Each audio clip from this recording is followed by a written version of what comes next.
అనంతపురం జిల్లాలో ఉన్నటువంటి rural development trust RDT సంస్థ చేస్తున్నటువంటి సేవలపై ఆర్టీవీ ప్రత్యేక కథనాలను ప్రసారం చేస్తున్నటువంటి నేపథ్యంలో ఈరోజు బుక్కరాయ సముద్రంలో ఉన్నటువంటి డెఫ్ అండ్ సంబంధించి విద్యార్థులు ఇక్కడ ఎంతమంది దాదాపు 20 సంవత్సరాల క్రితం ఈ యూనిట్ని ప్రారంభించామని చెప్పేసి చెప్తున్నటువంటి నేపథ్యంలో మరి ఇప్పుడు ఎంతమంది విద్యార్థులు ఇక్కడ చదువుకుంటున్నారు, ఇక్కడ ప్రత్యేక వసతులు ఏంటి, ఇటువంటివన్నీ మనతో మాట్లాడడానికి ఇక్కడ ఇన్ఛార్జ్ అయినటువంటి రఫీ గారు ఉన్నారు. వారితో మరిన్ని విషయాలు తెలుసుకునే ప్రయత్నం. సార్ నమస్తే. నమస్తే సార్. ఏంటి సార్ ఈ బుక్కరాయ సముద్రంలో ఉన్నటువంటి ఈ డెఫ్ అండ్ సంబంధించి విద్యార్థులు ఏంటి స్పెషలైజేషన్ ఏంటి ఇక్కడ? యాక్చువల్గా బుక్కరాయ సముద్రము అంటే ఇక్కడున్న మేజర్గా మనకు స్పీచ్ అండ్ హియరింగ్ పిల్లలు ఇక్కడ ఉండే అవకాశం ఉంది సార్. ఎక్కువ మంది మాట వినికిడి లోపం ఉన్న పిల్లలు ఇక్కడ ఉంటుంటారు. మనకు ఆర్డిటి సంస్థలో చూసినప్పుడు డిఫరెంట్ టైప్ ఆఫ్ స్కూల్స్ ఉన్నాయి. మనకు కొన్ని చోట్ల మెదడు పక్షపాతం సంబంధించిన ఇన్స్టిట్యూషన్స్ అన్న, ఇంకో కొన్ని చోట్ల చూస్తే బుద్ధిమాంద్యత గల పిల్లలకు సంబంధించి ఉన్నాయి. ఇంకా పంగల్ రోడ్డు చూసినప్పుడు మాట వినికిడి లోపంతో పాటుగా చూపు లోపం ఉన్న వాళ్ళు, అమ్మా నాన్న లేని పిల్లలు, తర్వాత లోకోమోటివ్ డిజబిలిటీ ఉన్న వాళ్ళు అక్కడ ఉండే అవకాశం ఉంటుంది. ప్రత్యేకంగా మనము ఈ బుక్కరాయ సముద్రంలో చూసినప్పుడు ఇక్కడ మనకు ప్రైమరీ స్కూల్ అనేది ఒకటి ఉంది, తర్వాత హై స్కూలు అనేది రెండో విభాగం ఉంది, మూడోది ఓరల్ లాంగ్వేజ్ ప్రోగ్రామ్ అని చెప్పని ఒకటి ట్రైనింగ్ సెంటర్ ఉంటా ఉంది. ఈ వీళ్ళతో పాటుగా ఆడియో మెట్రిక్ సంబంధించి కూడా ఒక సెంటర్ అనేది రన్ చేయడం జరుగుతూ ఉంది. ఇవి మేజర్గా ఇవన్నీ కూడా ఎవరైతే మాట వినికిడి లోపం ఉంటుందో ఆ పిల్లలకి ఇవి ఉపయోగపడేటట్టుగా ఉంటుంది. యాక్చువల్గా ఇక్కడ మనం 20 సంవత్సరాల కిందట ఈ స్కూల్ని ఎస్టాబ్లిష్ చేయడం జరిగింది. ఈ 20 సంవత్సరాల నుంచి కూడా దాదాపుగా ప్రతి సంవత్సరము మనకు ప్రైమరీ స్కూల్ నందు 150 మంది పిల్లలు, హై స్కూల్ నందు 250 మంది పిల్లలు, అరౌండ్ 350 to 400 మంది పిల్లలు ఇక్కడ విద్యను కొనసాగిస్తే అవకాశం ఉంటుంది. మరి ఇక్కడ ఉన్న పిల్లలందరూ కూడా మెజారిటీ పిల్లలు రూరల్ నుంచి వచ్చిన వాళ్ళు ఎక్కువగా ఉంటుంటారు. మరి కేవలం అనంతపురం జిల్లాకి ఇది పరిమితం కాకుండా మనము చూసినప్పుడు Anantapuram, Puttaparthi near by districts, even Kurnool district నుంచి ఉన్నారు, కడప నుంచి ఉంటున్నారు, ఈ ప్రాంతం నుంచి కూడా ఉండడం జరుగుతూ ఉంది. చాలా ఎస్టాబ్లిష్డ్గా ఇది ఉండే అవకాశం ఉంది. ప్రతిరోజు పిల్లలకి స్పోర్ట్స్ తోటి స్టార్ట్ అయ్యే అవకాశం ఉంది. ఇక్కడ ఆ పిల్లలకు ఇక్కడ టీచ్ చేసే వాళ్ళకు కూడా ఈ స్పెషలైజ్డ్ టీచర్స్ ఇక్కడ ఉంటున్నారు. ఈ టీచర్స్ కూడా చూస్తే దగ్గర దగ్గర 20 మంది టీచర్లు ఉంటున్నారు. వాళ్ళకి సపోర్ట్ స్టాఫ్ కూడా ఒక 15 మంది దాకా ఉండడం అనేది జరుగుతూ ఉంది. మంచి పీఈటీ ఉంది, వాళ్ళ గేమ్స్, స్పోర్ట్స్, అంతేకాకుండా IFSSA స్టాండర్డ్లో అంటే ఫుడ్ సేఫ్టీ అథారిటీ వాళ్ళు అప్రూవల్ తోటి మేము ఇక్కడ ఫుడ్ని కూడా వాళ్ళకి ప్రొవైడ్ చేయడం జరుగుతుంది. ఆ నామ్స్ అన్నీ కూడా మన దగ్గర ఉంటున్నాయి. ఆ నామ్స్ ప్రకారం మనం మూవ్ చేయడం జరుగుతూ ఉంది. కాబట్టి పేరెంట్స్ కూడా చాలా హ్యాపీగా ఫీల్ అవుతుంటారు. ఇక్కడ ఎవరైతే మనకు ఆ పిల్లలు 10th క్లాస్ వరకు కొనసాగిందో, విద్యను పూర్తి చేసిందో ఆ పిల్లలందరినీ కూడా వాళ్ళ యొక్క ఎబిలిటీస్ని బట్టి పాస్ అయిన పిల్లల్ని విజయవాడకు పంపించడము, తర్వాత వచ్చేసి హైదరాబాద్కు పంపించడము, ఇంకో కొంతమంది JSS అని మైసూరుకి పంపించడము, ఇట్లాంటివి పంపించడం జరుగుతూ ఉంది ఆఫ్టర్ 10th క్లాస్కి సంబంధించి. ఒకవేళ పిల్లలు ఎవరన్నా కానీ ఎడ్యుకేషన్లో స్లో లర్నర్స్గా ఉందంటే వాళ్ళ వొకేషన్ సైడ్ కూడా మనం పంపించే అవకాశం ఉంది. దీంట్లో చూసినప్పుడు మేజర్గా మనం ఈ సెలక్షన్ ప్రాసెస్ అని చూసినప్పుడు అంటే గ్రామస్థాయిలో మనకు తెలుసు, అంటే వికలాంగుల పిల్లలు అంటేనే ఒక వివక్షతకు గురవుతుంటారు. మరి వివక్షతకు గురై వీళ్ళు ఎందుకు పనికిరాను అనే విధానంగా ఫ్యామిలీ చూస్తుంది, సొసైటీ చూసే అవకాశం ఉంది. అట్లాంటి పిల్లలకు మన rural development trust doctor Vincent Ferrer కావచ్చు, సిస్టర్ అన్నా ఫెర్రర్ కావచ్చు, మాంచో సార్ కావచ్చు, వాళ్ళ ఫ్యామిలీ అంతా కూడా అంటే వీళ్ళకి యొక్క అవసరతను దృష్టిలో పెట్టుకొని ప్రత్యేకంగా ఈ మాట వినికిడి పిల్లలకు కావచ్చు, ఈ ప్రత్యేకంగా మనం విజువల్ ఇంపేర్డ్ చిల్డ్రన్కి కావచ్చు, బుద్ధిమాంద్యత పిల్లలు, తర్వాత మెదడు పక్షపాతం పిల్లలు కూడా ఈ ఏర్పాటు చేయడం అనేది చాలా హ్యాపీ అనిపిస్తుంది సార్. యాక్చువల్గా దీంట్లో పనిచేసేటప్పుడు కూడా మాకు చాలా ఆనందాన్ని ఇస్తుంది. ఇట్లాంటి పిల్లలు ఇక్కడ ఉండి వాళ్ళకి సర్వీస్ చేసే అదృష్టం దేవుడు మాకు ఇచ్చినాడు అనిపిస్తుంది. ఇక్కడ అడ్మిషన్ ప్రాసెస్కు చూసినప్పుడు ఎక్కడే కానీ కులాలు కానీ, మతాలు కానీ, రాజకీయాలు కానీ ఇవన్నీ కూడా ఏవి చూసే అవకాశం లేదు. కులాలకు, మతాలకు, రాజకీయాలకు అనే దృష్టిలో పెట్టుకోకుండా మేము ఈ సర్వీసెస్ అనేది పిల్లలకు ఇవ్వడం జరుగుతూ ఉంటుంది. మీరు పిల్లలతో కూడా మీరు మాట్లాడచ్చు, చూడొచ్చు, వాళ్ళ కూడా వాళ్ళ యొక్క హ్యాపీనెస్ను మనకు తెలియజేసే అవకాశం అనేది ఎలా ఉంటుంది సార్ వీళ్ళ సెలెక్షన్? ఎందుకంటే ఈ పిల్లలు ఎక్కడో రూరల్ ప్రాంతాల్లో చాలామంది ఉంటారు, ఇటువంటి సర్వీస్ అనేది కూడా చాలామందికి తెలిసి ఉండదు. జనరల్గా మనము ఇక్కడ అంటే ఈ డిజబిలిటీ వింగ్ 1987లో స్టార్ట్ చేయడం జరిగింది. ఈ విభాగం స్టార్ట్ చేయాలన్నా కూడా based on World Health Organization CBR matrix అని ఏర్పాటు చేయడం జరిగింది. దాంట్లో అట్లా చూసినప్పుడు health, education, livelihood, social, empowerment అనే ఈ 5 కాంపోనెంట్స్ అనేవి చాలా ఇంపార్టెంట్గా అంటే వరల్డ్ హెల్త్ ఆర్గనైజేషన్ డిసైడ్ చేస్తుంది. ఆ అంశాల ఆధారంగానే చాలా విజన్ పెట్టుకొని ఆర్గనైజేషన్ ఎస్టాబ్లిష్ చేసింది అని అనిపించింది. మరి అట్లనే అనుకున్నప్పుడు హెల్త్కి సంబంధించి చూస్తే ఒకప్పుడు మనము పిల్లలకి ఎవరికైనా అంటే పిల్లలు కావచ్చు, పెద్దలు కావచ్చు, నడక లోపం ఉన్న వాళ్ళకి ఆ నడకకి సంబంధించి మనం ఏమన్నా కృత్రిమ పరికరాలు ఏర్పాటు చేయాలి అనుకుంటే ఎక్కడో జైపూర్ వెళ్ళాల్సిన పరిస్థితి వస్తుంది. మనకి ఎక్కడే కానీ ఆ వసతి సౌకర్యాలు లేవు. అట్లాంటి పరిస్థితుల్లో అంత దూరం వెళ్ళి వీళ్ళు పేదవాళ్ళు చూసుకునే పరిస్థితి రాదు. ఒకవేళ వెళ్ళినా ఒకసారి మెజర్మెంట్ తీసుకుంటారు, రెండోసారి మళ్ళీ రమ్మంటారు. ఇది ఆర్థికంగా ఈ వికలాంగులకు ఇబ్బంది వచ్చే అవకాశం ఉంది. అందులో వికలాంగులు అంటానే వీళ్ళు ఎందుకు పనికిరాడు ఏంటి అనేది కుటుంబం చూస్తుంది, సొసైటీ చూస్తుంది. అట్లాంటి పరిస్థితుల్లో ఈ పిల్లల మీద ఖర్చు పెట్టి చేసే పరిస్థితి రాదు. ఇప్పుడు అట్లాంటి సమయంలో ఆర్డిటి సంస్థనే బత్తలపల్లిలో ఒక ఆర్థో వర్క్షాప్ని ఏర్పాటు చేసి వాళ్ళకి సంబంధించి కూడా హెల్ప్ చేయడం అనేది చాలా ఇంపార్టెంట్గా అనిపిస్తుంది. ఇక్కడ మనం ఈ యూనిట్లో చూస్తే వీళ్ళకి సంబంధించి చూసినప్పుడు హీరింగ్ ఎయిడ్స్ మనం ప్రొవైడ్ చేస్తాం. ఒక హీరింగ్ ఎయిడ్స్ మనం ఇవ్వాలంటే మినిమం అంటే 60,000 అవుతుంది. మరి అట్లాంటి పిల్లలకు కూడా హీరింగ్ ఎయిడ్స్ ఇచ్చి మనం వాళ్ళ ఎడ్యుకేషన్కి ఎక్కడ అంతరాయం రాకూడదు అనేది కంటిన్యూ చేసే అవకాశం ఉంది. ఈ హీరింగ్ సంబంధించి కూడా మస్టింగ్ ఇప్పుడు సర్టెన్ టైంలో వీళ్ళకి వాట్ అని చెప్పేసి చెక్ చేయడం కానీ ఇటువంటివన్నీ ప్రాసెస్ అనేది కూడా చాలా ఉంటుంది. దీనికి ప్రత్యేకమైన డాక్టర్ సెక్షన్ కానీ ఇటువంటివి ఏమైనా ఉన్నాయి సార్? యాక్చువల్గా హీరింగ్ ఎయిడ్స్ అనేది ముందు ఈ పిల్లోడు డెఫ్ అండ్ డమ్ అని తెలిసినప్పుడు ఎమ్మడే స్క్రీనింగ్ అనేది ఏర్పాటు చేయడం జరుగుతుంది సార్. అట్లా స్క్రీన్ చేసినప్పుడు ఈ పిల్లోనికి ఏమన్నా మనం మాట అంటే లిప్ మూమెంట్లో ఏమన్నా ఎడ్యుకేషన్ వస్తుందేమో అనే ఇంటెన్షన్ తోటి ఓరల్ లాంగ్వేజ్ ప్రోగ్రామ్ అని చెప్పి ఒకటి ఏర్పాటు చేయడం జరిగింది. యాక్చువల్గా అక్కడ మళ్ళీ మన స్పెషల్ ఎడ్యుకేటెడ్ టీచర్స్ ఏం చేస్తున్నా పిల్లోని యొక్క లెవెల్స్ను కొంత ఐడెంటిఫై చేయడము, ఆ లిప్ మూమెంట్ తర్వాత దానిలో వాళ్ళకి స్పీచ్ వచ్చే ఎఫర్ట్స్ అనేది పెట్టడం జరుగుతుంది.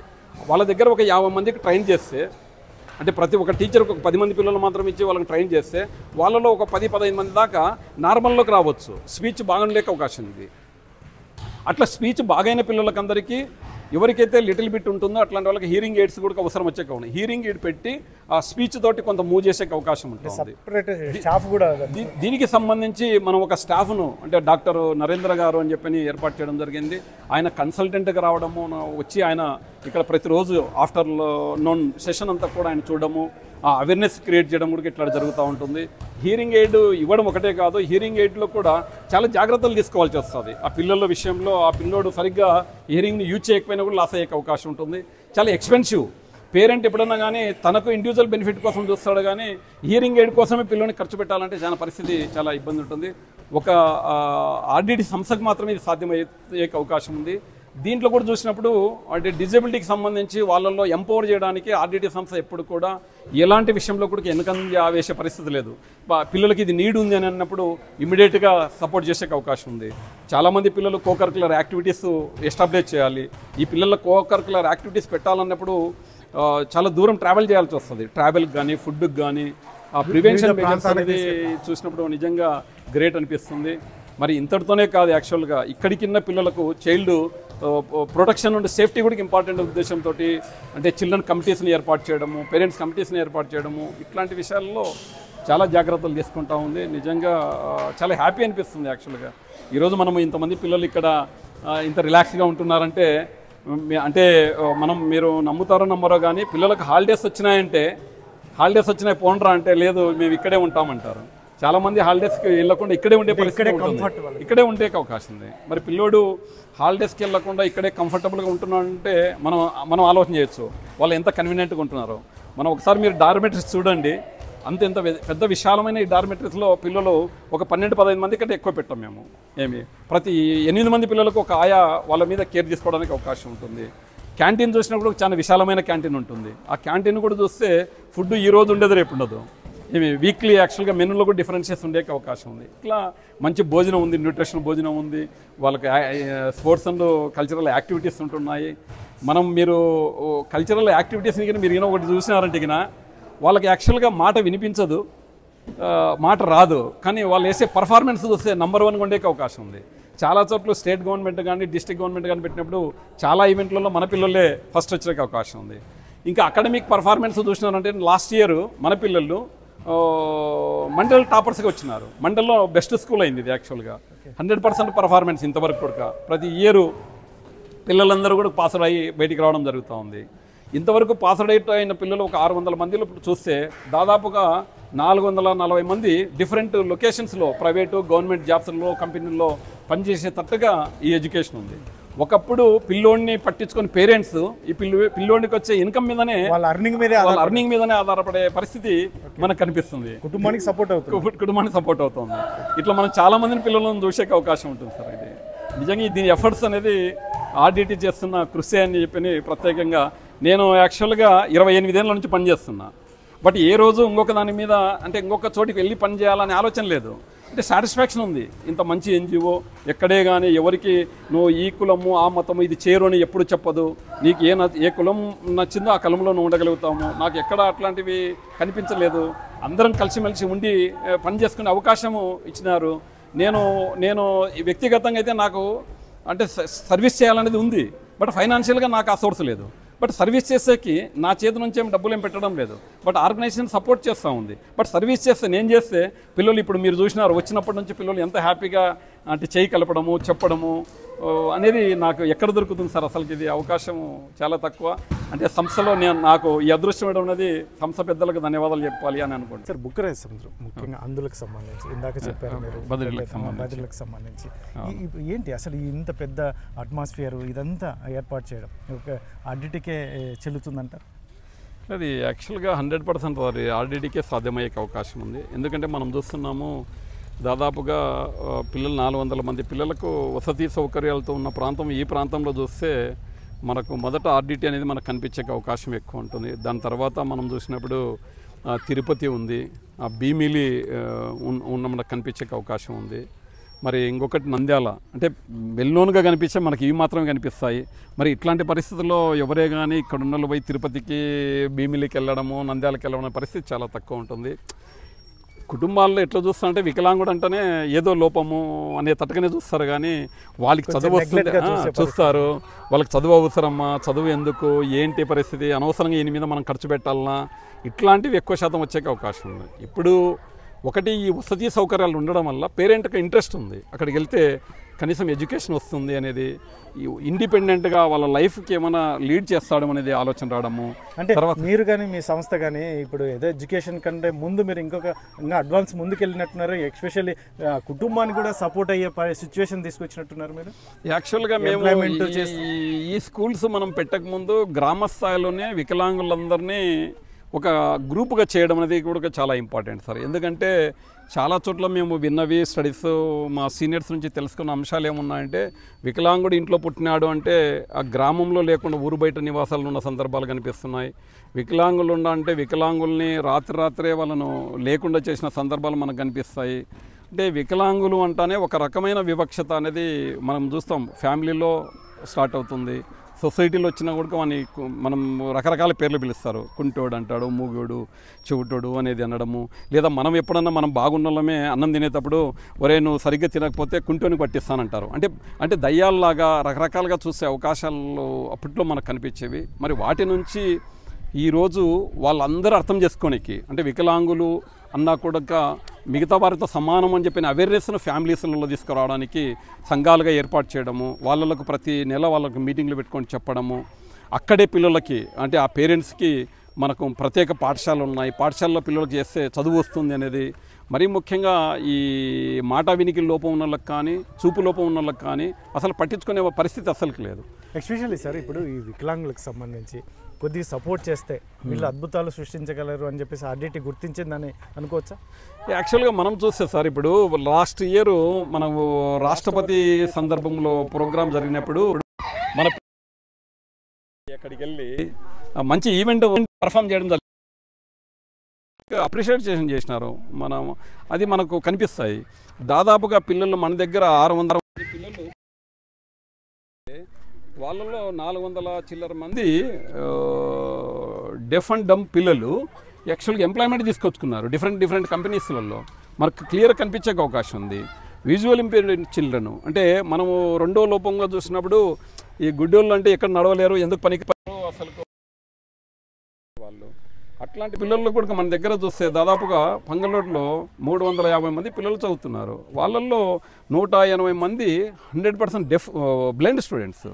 మరి వాళ్ళ కూడా చూస్తే ఒక ఎగ్జాంపుల్ నేను చెప్తే ప్రేమ సాయి అనే అబ్బాయి మన స్కూల్లో చదివిన సందర్భాలు కూడా మనం చూస్తున్నాము. ఇంకా ఇక్కడికి వచ్చినప్పుడు చూస్తే మెజారిటీ చిల్డ్రన్ అంతా కూడా చాలామంది డిఫరెంట్ కంపెనీస్లోనే ఎంప్లాయీస్ తోటి రన్ కావడం జరుగుతూ ఉంది. మినిమమ్ 15,000 నుంచి 25,000 వరకు ఎవ్రీ మంత్ అర్నింగ్ అనేది మనం ఈ పిల్లల్లో చూడగలుగుతున్నాము. యాక్చువల్లీ మీరే చెప్తున్నారు, నాకు దాదాపు 20 years పైగా మాకు ఆడిట్తో అనుబంధం ఉంది. అవును. ఎలా ఉంటుంది సార్ మేనేజ్మెంట్ థీమ్ ఎలా ఉంటుంది ముఖ్యంగా ఇటువంటి వారి మీద? ఎందుకంటే ఫ్రమ్ ది బిగినింగ్ మీరు అప్పుడు చూసినప్పటికీ ఇప్పటికీ ఉన్న వ్యత్యాసాలు ఏమైనా ఉన్నాయి సార్? యాక్చువల్గా నేను ఆర్డిటీలో నాది పీజీ అయిపోయిన వెంటనే చూసిపోదామని వచ్చినాను సార్. అంటే ఆడిట్లో జాబ్ చేయాలనే ఇంటెన్షన్తో రాలే, చూసిపోదామని వచ్చినాను. వచ్చి ఒక వారం 15 రోజులు ఇక్కడ చూసిన తర్వాత నాకు అనిపించింది, అంటే బాగా నచ్చిన అంశాలు నాకు దీంట్లో ఏం కనిపిస్తున్నాయంటే ఆ ధర్మ అనేది ఒకటి డాక్టర్ విన్సెంట్ ఫెర్రర్ గారు పెట్టడం జరిగింది సార్. అంటే ఆ ధర్మాన్ని చూసినప్పుడు concern for poor and needy, work beyond the duty, pursuit of excellence in my work, reach as many poor as possible. రియల్గా దీంట్లో మనం చూస్తే reach as many poor as possible అన్నప్పుడు నిజంగా హత్తుకునేటట్టుగా ఉంటుంది సార్. అంటే తన ఆలోచన ఎంతమందికి వీలైతే అంతమందికి సహాయం చేయాలనే తపన ఉంది. ఎక్కడి నుంచో వచ్చి వాళ్ళు ఈ సర్వీస్లో వాళ్ళు ఉన్నారన్నప్పుడు నిజంగా నాకు 28 years ఇప్పుడు ఆడిట్లో నేను పనిచేస్తున్నానంటే నేను నమ్మలేకపోతున్నాను సార్. అసలు నేనేనా చూసి పోదాం అనుకున్నోడిని స్థిరపడిపోయినానేమో అనే ఫీలింగ్ నాకు జనరేట్ అవుతూ ఉంది. నేను ఇక్కడ ఒకటే చూడు కదా సార్, గుజరాత్లో భూకంపాలు వచ్చినప్పుడు పార్టిసిపేట్ చేసిన, సునామీ నాగపట్నం వచ్చిందంటే నేను పార్టిసిపేట్ చేసినాను, చెన్నై ఫ్లడ్స్కి వెళ్ళినాను, నెల్లూరు ఫ్లడ్స్కి వెళ్ళినాను. అంటే ఎక్కడ చేసినా చాలా హ్యాపీగా నేను ఈ పొజిషన్లో ఉండడం అనేది జరుగుతుంది. నేను కూడా గ్రాస్ రూట్ స్టాఫ్కి వచ్చినాను. బట్ ఈరోజు ఈ విధంగా ఉంటున్నా అంటే మేనేజ్మెంట్ ఎప్పుడే కానీ అంటే ఫ్రీడమ్ ఇస్తుంది సార్. మేజర్గా ఏమంటే ఫ్రీడమ్, ఎక్కడ ఆంక్షలు పెట్టలేదు. ఆల్రెడీ మేనేజ్మెంట్ ఇలానే ఉండాలి, లేదంటే పలానా సెక్షన్కి ఏమైనా హెల్ప్ చేయాలి, ఇలాంటి ఇటువంటివి అన్నా మీకు ఫేస్ అయ్యాయి సార్? ఇది మంచిది అని అంటే అసలు దాంట్లో ఎట్లాంటి జస్టిఫై చేయాలి సార్, ఆర్గనైజేషన్ చెప్పాలి ఇది చేసి ఈ విధంగా ఉపయోగపడుతుంది అని అంటే నో అన్న సందర్భాలు ఎప్పుడే లేవు. ఇప్పుడు నేను చెప్తున్నాను, ఇక్కడ మనం చూసినప్పుడు కూడా కొన్ని ఈవెంట్స్లలో మనము స్పీచ్ అండ్ హియరింగ్ పిల్లలకి కంప్యూటర్ ల్యాబ్ అవసరము అని చెప్పినాం మేము. అని అంటే కంప్యూటర్ ల్యాబ్ అవసరత ఎట్లా ఉందని ఎప్పుడైతే జస్టిఫై చేయగలిగినామో ఆ కంప్యూటర్ ల్యాబ్ మీరు చూస్తే ఆ పిల్లలకి చాలా ఎక్సలెంట్గా ఏర్పాటు చేయడం జరిగింది. ఎక్కడే కానీ 3rd class నుంచి ల్యాబ్ పెట్టి వాళ్ళకి చూపించే పరిస్థితి లేదు సార్. చాలా ఖర్చుతో కూడుకున్నదైనా సంస్థ వెనక ముందు చూడలేదు. ఇప్పుడు సంస్థకి ఇన్ని కష్టాలున్నా ఈరోజు ఇన్స్టిట్యూషన్స్ని చూడండి ఎందుకు నడుపుతా ఉందంటే పిల్లల లైఫ్ అనే ఉద్దేశంతోనే థింక్ చేస్తుంది తప్ప వేరే ఆలోచన లేదు సార్. అసలుకి అంటే చేతులైతే నమస్కారం చేయాలి. అంటే సంస్థకున్న ఆలోచనలు కానీ బాధ్యతలు కానీ ఎంత అంటే పేరెంట్స్ సపోర్ట్ కానీ ఈ పిల్లలకి ఇంత నిలబడడం అనేది అంటే మనం ఏ విధంగా చెప్పినా ఫాదర్ కుటుంబం యొక్క రుణాన్ని మనం తీర్చుకోలేము సార్. అదే మీరు ఇందాక చెప్పినట్టు ప్రతి ఒక్కటి పిల్లలకు ప్రొవైడ్ చేయడంలో ఆర్డిటీ ముందు ఉంటుంది. ఎక్కడ మాత్రం అసలు వాళ్ళకి ఖర్చు అనే విషయంలో కూడా ఎక్కడ వెనకడుగు వేయదని చెప్తున్నాం. కంప్యూటర్ ల్యాబ్లో ఉన్నాం మనం. ఇది ఏంటి సార్ పిల్లలకి ఎంత మేరకు ఉపయోగపడుతుంది? యాక్చువల్గా కంప్యూటర్ ల్యాబ్ అనేది పిల్లలకి ఇప్పుడు మనం తెలుసు సార్, డిజిటల్ అనేది చాలా ఇంపార్టెంట్. పిల్లోనికి టెక్స్ట్ బుక్ నాలెడ్జ్తో పాటుగా మనం ఎక్కడన్నా పోయి పిల్లోడు ఇండిపెండెంట్ లైఫ్ని లీడ్ తీసుకోవాలంటే కనీసం సిస్టమ్ మీద అవకాశం అని దీంట్లో మనం చూసినప్పుడు ఎక్కువ శాతము డెఫ్ అండ్ డమ్ చిల్డ్రన్కి బిల్డింగ్ సైడ్ ఎక్కువ ఎంప్లాయ్మెంట్ దొరికే అవకాశం ఉంది. ఎందుకంటే మనం ఒక షాపింగ్ మాల్కి వెళ్తాం, ప్రొవిజన్స్ కొంటాం, మాటలతో పని లేదు, ప్రొవిజన్ తీసుకొచ్చి పెడతారు. పెట్టేప్పుడు వాళ్ళకి ఎమ్మడే టచ్ చేసి వీళ్ళు ఎమ్మడే స్కాన్ చేయడము చూడడం బిల్లింగ్ అనే దాంట్లో ఎక్కువ శాతం ఎంప్లాయ్మెంట్ దొరికే అవకాశం ఉంది. ఇట్లాంటి పిల్లోనికి ఇక్కడ నుంచే మనం ఎడ్యుకేషన్ అండ్ ఎంప్లాయ్మెంట్ ఫౌండేషన్ లాగా ఉండే అవకాశం ఉంది. కాబట్టి ఆ వేలో మనం చూడడం జరుగుతూ ఉంది. దీంతోపాటు మనం చూస్తే మనకు అర్థమవుతుంది ఈ బ్లైండ్ స్టూడెంట్స్ ఇక్కడ ఉంటాడు, టీచర్ అక్కడ ఉంటాడు. మరి అట్లాంటప్పుడు డెఫ్ స్టూడెంట్స్ ఇక్కడ ఉంటాడు, అక్కడ టీచర్లు ఉంటారు. అట్లాంటప్పుడు ఇండికేషన్ అనేది పిల్లోనికి అవకాశం ఉంది. ఇప్పుడు అక్కడ టీచర్ ఏదన్నా అడగాలి అని అనుకోండి, స్పెసిఫిక్గా ఈ పిల్లోని అడగాలనుకోండి, మనం ఆ నుంచి సైన్లో చేస్తే పిల్లోడు వాళ్ళ పనిలో వాడు నిమగ్నం అయి ఉంటాడు. టీచర్ ఇట్లా సైన్ అన్నా కూడా ఈ పిల్లోనికి అర్థమయ్యే అవకాశం ఉంది. ఇమీడియట్గా అక్కడున్న ఇన్స్ట్రక్టర్ ఫ్యాకల్టీ లైట్ వేసినప్పుడు ఎమ్మడే పిల్లోనికి సిగ్నల్ తెలిసిపోతుంది. ఓకే, రెస్పాండ్ అవ్వాలి. ఉదాహరణకి ఇక్కడ చూస్తే ఇప్పుడు లైట్ వేసినారు, ఇప్పుడు ఈ లైట్ చూసినప్పుడు మనకు అది తెలిసిపోతుంది, ఓహో నేను అలర్ట్గా ఉండాలా అని చెప్పి ఇప్పుడు ఎమ్మడే లేసి రెస్పాండ్ అయ్యే అవకాశం ఉంది. ఇట్లా మనము అంటే అంత సూక్ష్మమైన విషయంలో కూడా కొంత ఆలోచన చేసి ముందుకు వెళ్ళడం జరుగుతూ ఉంది. అది అడ్వాన్స్గా మనం చూస్తూ ఉంటాం సార్. ఇంతటితో ఇక్కడ బాగా మనకి అలవాటు అయిపోయిందంటే మనం చూసిన డిజిటల్ క్లాస్ రూమ్స్ ఉన్నాయి. ఆ డిజిటల్ క్లాస్ రూమ్లో కూడా వాడు ఏదైనా చేయాలన్నా కూడా ఈజీగా మూవ్ అయ్యే అవకాశం ఎక్కువ ఉంటుంది. మన పిల్లోనికి బేసిక్ కదా, ఈరోజు వాడు ఒక మెయిల్ పంపించాలనే ఏదైనా చేయాలనే కూడా ఉపయోగపడే అవకాశం ఉంటుందనే ఉద్దేశంతో ఈ ల్యాబ్ను ఎస్టాబ్లిష్ చేయడం అనేది జరుగుతూ ఉంది. డైనింగ్ హాల్ కూడా చాలా అద్భుతంగా ఉంది. అయితే ఈ ఫుడ్కి సంబంధించి ఈ పేరెంట్స్తో కానీ ఇలాంటి ఎవరితో కానీ మీరు ఏమన్నా ఫండ్ మీరు డొనేట్ చేయించుకోవడం కానీ ఇలాంటివి ఏమైనా జరుగుతాయి? మీ మెయింటెనెన్స్ ఎలా ఉంటుంది? యాక్చువల్గా ఆర్డిటి సంస్థలో ఎప్పుడే కానీ అంటే పిల్లలకు సంబంధించి కానీ ఈ పేరెంట్స్ కాంట్రిబ్యూషన్ కానీ మనం కాస్ట్ మీదనే జరుగుతుంటుంది. మరీ ముఖ్యంగా అంటే ముందే వాళ్ళు మాట వినికిడి లోపం ఉన్నవాళ్ళు అట్లాంటి పరిస్థితులలో ఫ్యామిలీలోనే సరిగ్గా చూసుకోదు, మళ్ళీ మనం వాళ్ళకి బర్డెన్గా ఇచ్చే పరిస్థితి మనకు రావడం లేదు. అంతా ఫ్రీ ఆఫ్ కాస్ట్తోనే మనము సపోర్ట్ చేయడం జరుగుతూ ఉంటుంది. ఈవెన్ ఒక అంశాన్ని మనం చూసుకుంటే కోవిడ్ అప్పుడు యాక్చువల్గా అందరి పిల్లలకు ఎడ్యుకేషన్ లాస్ అయినప్పటికీ ఆర్డిటి సంస్థ గ్యాప్ వచ్చింది, వెళ్ళలేని పరిస్థితి. అట్లాంటి పరిస్థితుల్లో కూడా సంస్థ ఎంత గొప్ప మనసు అనుకోవాలంటే వాళ్ళకు ట్యాబ్స్ ఇచ్చి విలేజ్ లెవెల్లోనే వాళ్ళకి ట్యాబ్స్ అందించేసి వాళ్ళకి ఎడ్యుకేషన్ కంటిన్యూ చేయడం జరిగింది. ఆన్లైన్ ఎడ్యుకేషన్ ఆన్లైన్ ఇచ్చింది. అప్పుడు సంస్థ ఒక మాట అంటుంది, పిల్లలకు మనం ఫుడ్ పెట్టలేదు కదా, కనీసం ఈ ట్యాబ్ అంటే బిజినెస్ మైండ్ ఉంటే ఈ కోవిడ్లో మిగిలిపోయింది అనే ఫీలింగ్లోకి వెళ్ళేవాళ్ళు సార్. అట్లాంటిది అసలు ఇక్కడ మనం ఫుడ్ ప్రొవైడ్ చేయలేదు, ఆ కాస్ట్ అక్కడ కానీ పెట్టి వాళ్ళకి ప్రొవైడ్ చేయలేదు. యాక్చువల్గా వీక్లీ మెనూ కూడా చాలా డిఫరెంట్గా ఉండే అవకాశం ఉంటుంది. అది మనం చూస్తే అంటే సంస్థకి ఎప్పుడే కానీ ఆ బిజినెస్ థాట్స్ ఏం లేవు, కానీ పిల్లలకి ఎట్లా సేపున ఎంత ఎంపవర్ చేయాలనేది ఆలోచన చేస్తుంది, క్వాలిటీ ఎడ్యుకేషన్ వైపున చూస్తుంది. లేకపోతే ఇక్కడున్న పిల్లలకి మనం చూస్తే సార్ ఒక్కొక్క క్లాసు 3 సెక్షన్స్ పెట్టింది పిల్లలకి, అంటే వాటి వైపున మనం చూడడం జరుగుతూ వస్తుంది. వీక్లీలో ఇక్కడికి మెనూ కూడా అసలు డే బై డే వాళ్ళకి ఎగ్ ఇవ్వడము, ఎవ్రీ సండే చికెన్ ఇవ్వడము, ఎవ్రీ సాటర్డే సర్ప్రైజ్ ఫుడ్ అనేది ఏదో ఒకటి పిల్లోనికి క్యూరియస్గా ఉంటాను ఇట్లాంటివి పెట్టడం అనేది జరుగుతూ ఉంటుంది. సాటర్డే ఒకటి అనౌన్స్ చేయరు పిల్లలకి ఏదో ఒకటి ఆ రోజు స్పెషల్ ఫుడ్ అనేది ఇవ్వడం జరుగుతుంది. అంటే అందులో IFSSA సర్టిఫైడ్ మెనూ ఉంటుంది. దీంట్లో ఎక్కడే కానీ పేరెంట్స్ పేమెంట్ అనేది మనకు కనిపించదు, ఆ థాటే ఉండదు. మనకు ఆల్మోస్ట్ నియర్లీ స్కూల్లో టీచర్ల శాలరీస్, అకామిడేషన్, తర్వాత పిల్లలకి ప్రోగ్రామ్ మెటీరియల్స్ ఇట్లాంటివన్నీ కూడా సంస్థని చూసుకునే అవకాశం. కరెంట్ లేదు అంటే ఇమీడియట్గా జనరేటర్ ఫెసిలిటీ మనకు ఉంది సార్. ఒక్కొక్క డార్మెటరీలో 12 మంది పిల్లలు అంటే చాలా స్పేషియస్గా ఉండే అవకాశం ఉంది. మనము ఈ డైనింగ్నే చూస్తే మనకు అర్థమవుతుంది ఎంత స్పేషియస్గా ఉందో, ప్లజెంట్గా. యాక్చువల్గా మినరల్ వాటర్ ఫెసిలిటీ ఇచ్చి ఎక్కడ సార్ అసలు ఎక్కడ మనకు కనిపించవు యాక్చువల్గా ఇట్లాంటి ఫెసిలిటీస్ అనేది అనిపిస్తుంది మాకు. అన్నం పరబ్రహ్మ స్వరూపం అనేటట్టుగానే ముందుకు తీసుకెళ్ళడం జరుగుతూ ఉంది అనిపిస్తుంది సార్. ఫైనల్గా ఇప్పుడున్న సిచ్యువేషన్లో, ఎందుకంటే మనం ఇన్ కేస్ ఈ ఆర్డిటికి సంబంధించి FCRA పునరుద్ధరణ జరగకపోతే ఒకవేళ నెగిటివ్ వార్త వినే పరిస్థితి వస్తే ఇంపాక్ట్ అయ్యే వాళ్ళు ఎవరు ఉంటారు? యాక్చువల్గా అంటే ఆ పరిస్థితి రాదు అనేది బలంగా నమ్ముతున్నాం సార్. ఎందుకంటే మనం చూస్తున్నాము జిల్లా స్థాయిలో, గ్రామ స్థాయిలో, రాష్ట్ర స్థాయిలో మనకు ప్రజలు కానీ ప్రజాప్రతినిధులు కానీ వాళ్ళు కళ్ళతో చూసినారు ఆర్డిటి సర్వీసెస్ని, కాబట్టి చేస్తారు.